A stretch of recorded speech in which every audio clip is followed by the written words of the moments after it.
Feeling that scratchy throat or a cough creeping in? Stop it before it gets worse with this natural remedy.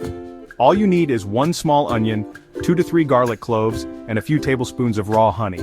Chop the onion, crush the garlic, and place them in a jar. Then, pour honey until everything is covered. Let it sit for 3 to 4 hours to release all the healing juices. Optional. Add a dash of lemon for extra vitamin C. Take 1 teaspoon every few hours. It coats your throat, reduces inflammation, and helps stop coughing in its tracks. Try it today and let nature do its magic. Don't forget to like, share, and subscribe for more tips.